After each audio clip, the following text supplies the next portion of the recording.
Election మేనిఫెస్టోలో Kamareddy declaration ప్రకారం బీసీలకు 42% ఏదైతే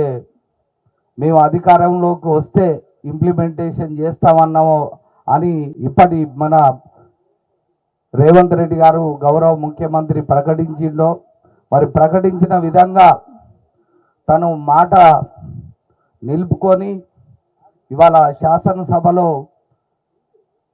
2 రోజులలో మరి చట్టబద్ధత కల్పించడానికి ముందుకొస్తున్న సందర్భంగా మరి ఆ గౌరవ ముఖ్యమంత్రికి ధన్యవాదాలు తెలిపే తీర్మాన సభకు అధ్యక్షత వహించినటువంటి మా పెద్దన్న మరి మాజీ పార్లమెంటు సభ్యులు యాదవుల ముద్దుబిడ్డ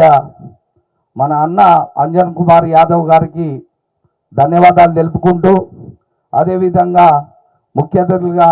అటెండ్ అయిన మా యాదవ్ ముద్దుబిడ్డ మరి వజ్రేష్ యాదవ్ గారికి, లక్ష్మణ్ యాదవ్ గారికి, మా చెల్లె మరి బొంతు శ్రీదేవి యాదవ్ గారికి, మా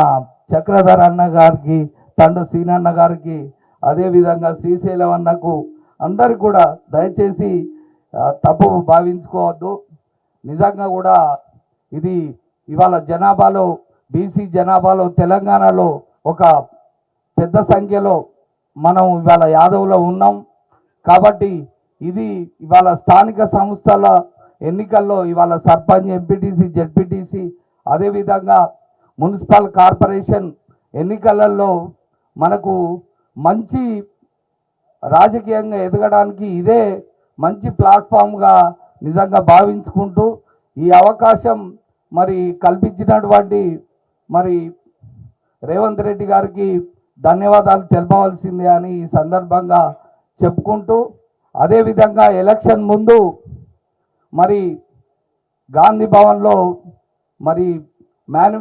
ఎలక్షన్ ముందు మేనిఫెస్టో చైర్మన్ అయినటువంటి మరి దుద్దిల్ల శ్రీధర్ బాబు ప్రస్తుత ఐటీ మంత్రి, అదేవిధంగా మేనిఫెస్టో వైస్ చైర్మన్ మరి డాక్టర్ చిన్నారెడ్డి గారు నన్ను పిలిపించి మరి యాదవులకు ఏం కావాలి, మీ కోరండి, మీ ఓట్లు మాకు కావాలని అడిగినప్పుడు ఖచ్చితంగా మాకు జనాభా ప్రాతిపదికన ఎమ్మెల్యే, ఎంపీ స్థానాల్లో మరి ప్రాతినిధ్యం కల్పించుకుంటూ టికెట్లు ఇచ్చుకుంటూ మరి యాదవ కార్పొరేషన్ ఏర్పాటు చేయండి. Please subscribe to the channel and download the Politicos app from the links in the description.